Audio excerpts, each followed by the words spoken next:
অনেকেই প্রশ্নটি করতে চান যে আপনি তো আসলে এক ধরনের পিলফারেজ, যেটা আসলে চুইয়ে পড়া টাকাগুলি বেরিয়ে যাওয়া, সেটা তো আপনি আটকালেন, কিন্তু আমরা দেখতে পাচ্ছি যে আপনি দায়িত্ব নেওয়ার পরে প্রবাসীদের রিমিটেন্সও বাড়তেছে, রপ্তানি আয়ও বাড়তেছে, ফরেন কারেন্সি $40 বিলিয়ন ঢুকতেছে, কিন্তু থাকতেছে না।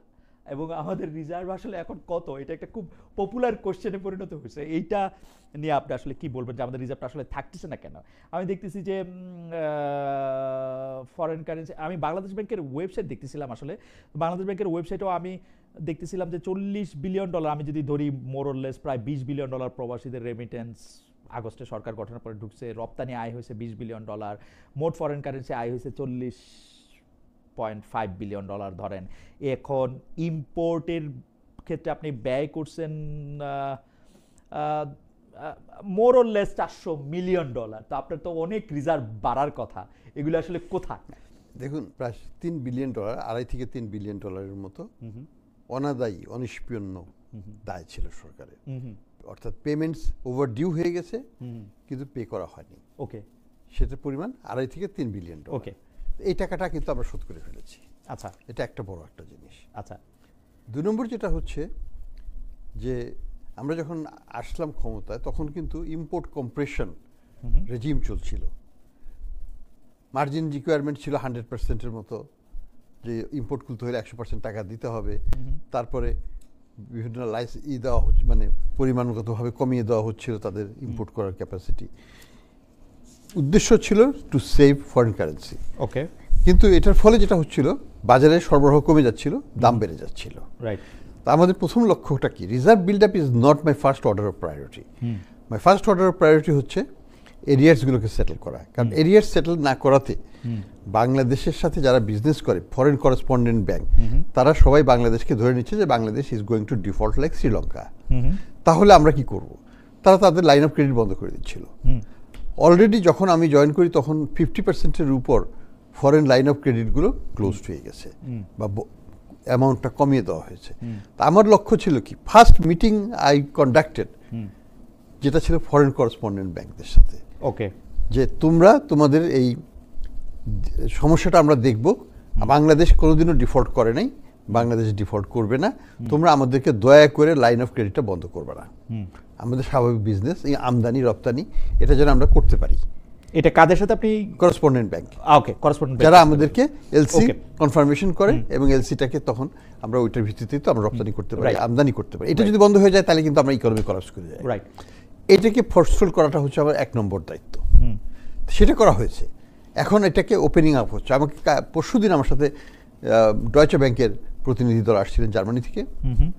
তারা বললেন যে তারা বাংলাদেশের যে লিমিট ছিল সেটা 50% করে দিয়েছিল, এখন তারা 100% করে দিয়েছে, এবং অ্যাসিওরেন্স দিয়ে গেছে যে আর এটা বাড়াবে তারা।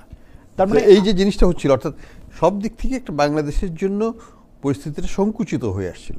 এটাকে আমার দায়িত্ব ছিল প্রথমে এটাকে ওপেন আপ করে দেওয়া। তো ওপেন আপে আমরা মোটামুটিভাবে এখন সাকসেসফুল, এবং এটার ফলে কি হয়েছে, আমার আমদানিটা কিন্তু আবার বেড়ে গেছে। আজকে যে রোজার সময় সরবরাহ পরিস্থিতির ব্যাপক উন্নতি হয়েছে, অর্থাৎ সরবরাহের পরিমাণটা অনেক বেশি করতে পেরেছি আমরা। আমার রিজার্ভ বিল্ড আপের চাইতেও কিন্তু আমার সরবরাহ বাড়ানো দরকার। জনগণকে স্বস্তিজনক মূল্যে জিনিসটা সরবরাহ দেওয়াটা আমাদের দায়িত্ব। তো সেই কাজটা আমরা করতে পেরেছি। 3 নম্বর যে জিনিসটা আমরা করতে পেরেছি সেটা হলো আমাদের এক্সচেঞ্জ রেটটাকে কিন্তু আমরা স্টেবিলাইজ করে ফেলছি। 122 টাকাতে গত 4-5-6 মাস ধরে কিন্তু এটা আছে, তো স্টেবিলাইজ আছে এক্সচেঞ্জ রেট। এখন সর্বশেষে যেটা হচ্ছে রিজার্ভের দিক থেকে আমার পলিসি ছিল রিজার্ভ আর কমতে দেব না। আমি আসার পরে ইন্টারেস্টিং, মানে আমি আসার পরে $1, নট ওয়ান সিঙ্গেল ডলার আমি রিজার্ভ থেকে বিক্রি করিনি। ওকে, ইটস ইজ আনবিলিভেবল রেকর্ড। $1 বিক্রি করা। এরকম কি আর এর আগে হয়েছে কখনো? এর আগে 48 বিলিয়ন থেকে 20 বিলিয়নের নাম ছিল কি কারণে? বিক্রি করে করে এই তো 28 বিলিয়ন তো বিক্রি হয়ে চলে গেছে, দেশ থেকে বের হয়ে চলে গেছে, তাই না? তো এই টাকা তো পাচারও হয়ে গেছে অনেকাংশে। তো যাই হোক, আমার কি হতো, আমি রিজার্ভ থেকে 1 পয়সা বিক্রি করবো না, কিন্তু আমি চাই আমার পেমেন্টসগুলো আমি সেটেল করবো, এরিয়ার্সগুলোকে কমিয়ে ফেলবো, আমি চাই আমার আমদানি বাড়াবো, আমি চাই আমার এক্সচেঞ্জ রেটকে স্টেবল করবো, আমি চাই যে বাংলাদেশ নিয়ে যেন কেউ কমপ্লেন করতে না পারে যে আমার টাকা আমি বাংলাদেশ থেকে আনতে পারছি না। আমি এর মধ্যে একটা জিনিস করেছি, আমি একটু বলে দিই। জি, আইনে একটু আমরা সার্কুলার দিয়ে আমরা বলে দিয়েছি, যদি কোনো বিদেশি প্রতিষ্ঠান যারা বাংলাদেশে বিনিয়োগ করেছে তারা টাকা বাংলাদেশ থেকে বাইরে নিয়ে যেতে চায়, তাকে বাংলাদেশ ব্যাংকে আর আসতে হবে না। ওকে, সরাসরি ব্যাংকে যাবে, যে বলবে যে আমার এই টাকা আমাকে রেমিট করে দাও, ব্যাংকে দিয়ে দিবে। তো এটা কেউ বিশ্বাস করতে পারছিল না।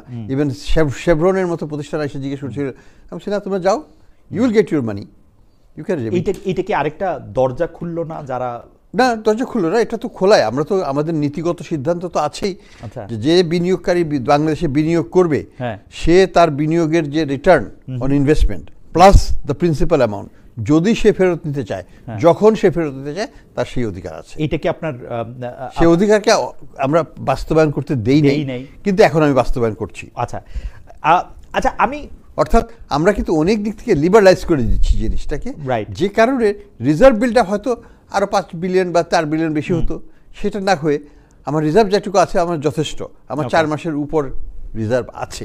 ওকে, and that's enough for now. Okay, আচ্ছা, আমরা একটা কি বলে একদমই ক্লাস 9-10-এর আরজার হিসাবে আমি একটা হিসাব দেখতে পাচ্ছি, যে ওই ইয়াগুলির মধ্যে যে আপনি মোট ফরেন কারেন্সি আয় করছেন হচ্ছে 40। আচ্ছা, আমি খুব সিম্পল বলি, হ্যাঁ, আমার ফরেন কারেন্সি আয় হচ্ছে আমার প্রায় অ্যাবাউট 50 বিলিয়ন এই বছর হবে। ওকে, হ্যাঁ, ওকে, আমার রেমিটেন্স হবে 30 বিলিয়ন এই বছর, 80 বিলিয়ন। আচ্ছা, আমি তাহলে একটু পুরান কথায় আসি, যে ধরেন আপনি 41 বিলিয়ন ডলার আপনি ফরেন কারেন্সি আয় করলেন এই যখন থেকে আপনি আসছেন সেই সময় পর থেকে, 41 বিলিয়ন ডলার আপনি ইম্পোর্টের জন্য ব্যয় করলেন 26 বিলিয়ন ডলার, আপনার তো 14 বিলিয়ন ডলার বাড়ার কথা। ওইটা কি আপনি যে 2.5 বিলিয়ন ডলার আপনি শোধ করছেন মানে করেসপন্ডেন্ট ব্যাংকিং এর জন্য, বা আরো কিছুর জন্য, যদি আমি আরো 1.5 বিলিয়ন ডলার ফরেন ডেট আছে, আচ্ছা, কিন্তু সেটা তো আপনার কাছে 10 বিলিয়ন ডলার বেড়ে যাওয়ার কথা না এখন? না, 10 বিলিয়ন বাড়বে না। আমি বলি, আমাদের ইম্পোর্ট পেমেন্টস আমরা প্রতি মাসে 6 বিলিয়নের মতো করছি আমরা। আচ্ছা, 6 বিলিয়ন। 6 বিলিয়নের মতো আপনি করছেন।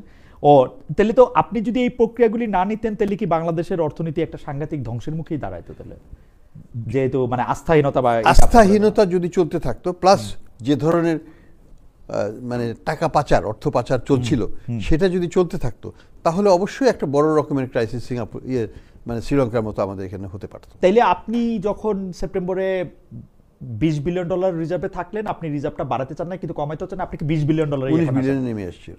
19 বিলিয়নে নেমে আসছিল, এখন এটা আপনি 20 বিলিয়নে আছে, এখন 21 বিলিয়নের উপরে আছে। 21 বিলিয়নের উপরে, এটা হচ্ছে আইএমএফ এর ডেফিনিশনে। আর আমাদের হিসাবে, যেটাতে এটা সত্যি হিসাব, এটা কোনো এখানে লুকোচুরি কিছু নেই, এটা 26 বিলিয়ন আছে। ওকে, ঠিক আছে, আমি তাহলে পরবর্তী প্রসঙ্গে যাই। এইটাও একটু এই কতদিনে একটা আলোচিত একটা প্রসঙ্গ, সেটা হচ্ছে গ্রামীণ ব্যাংকে সরকারের শেয়ার 25% থেকে 10% যে নামিয়ে আনা হলো, গ্রামীণ ব্যাংকের শেয়ার বাড়ানো হইলো, সরকারের শেয়ার কমায়, এইটার ব্যাপারে একটা আইনও করতে হইলো। অনেকে এইটাই প্রশ্ন করতেছেন যে মানে এটা একটা কনফ্লিক্ট অফ ইন্টারেস্ট হচ্ছে কিনা ডক্টর মোহাম্মদ ইউনূসের? না, এটা কোনো কনফ্লিক্ট অফ ইন্টারেস্ট না। আসলে যেটা হলো যে সরকারের তো কোনো অন্য কোনো প্রতিষ্ঠানে থাকা উচিত না। এটা একটা ব্যক্তি খাতের প্রতিষ্ঠানই বলা যায় প্রধানত, এটা জনগণের প্রতিষ্ঠান। তো এখানে সরকারের শেয়ারটাকে 10% 25% মনে হয় ছিল, সেক্ষেত্রে 10% নামিয়ে আনা হয়েছে। সরকারের শেয়ার এখনো আছে, 25 থেকে 10-এ নামানো, 25 থেকে 10-এ নামানো হয়েছে। সরকারের শেয়ার এখনো আছে, এবং এটা সত্যিকারের অর্থে আরো বেশি দূর যাওয়া উচিত ছিল আমার মতে। আমি হলে আমি কি করতাম, শূন্য করে দিতেন না, আমি এই বিশেষ আইনে যেটা হয়েছিল সেই আইনটির দরকার নেই। ওকে, ব্র্যাক যেরকম আছে, স্বাধীনভাবে কাজ করতে পারছে, সরকারের দরকার কি আমার গ্রামীণ ব্যাংকে সরকারের যাওয়ার? কিন্তু গ্রামীণ ব্যাংক তো সরকারকে ভর করেই গ্রামীণ ব্যাংক হয়েছিল, যেটা হয় নাই। না, সেটা ঠিক, সেই সুবিধা তো গ্রামীণ ব্যাংক নিছিল, সেটা ঠিক আছে, সরকারের শেয়ার সরকার বুঝে নি। আচ্ছা, কিন্তু কথা হলো যে পরবর্তীতে তো সরকার বের হয়ে যেতে পারে, যে কোনো সময় বের হয়ে যাওয়া উচিত, কারণ সরকারের তো এই ব্যাংক চালানোর কোনো সরকারের কাজ না। আমি বাংলাদেশ ব্যাংক, আমি কি চাইবো ওই ব্যাংকগুলো আমি চালাবো? না, আমি ব্যাংকগুলোকে একটা রেগুলেটর হিসাবে ব্যাংকগুলো যাতে সঠিকভাবে চলে সেটাকে দেখার দায়িত্ব আমার। কিন্তু ব্যাংকের দৈনন্দিন কাজ করার দায়িত্ব ব্যাংকের বোর্ড আছে, তাদের ম্যানেজমেন্ট আছে, তারা করবে।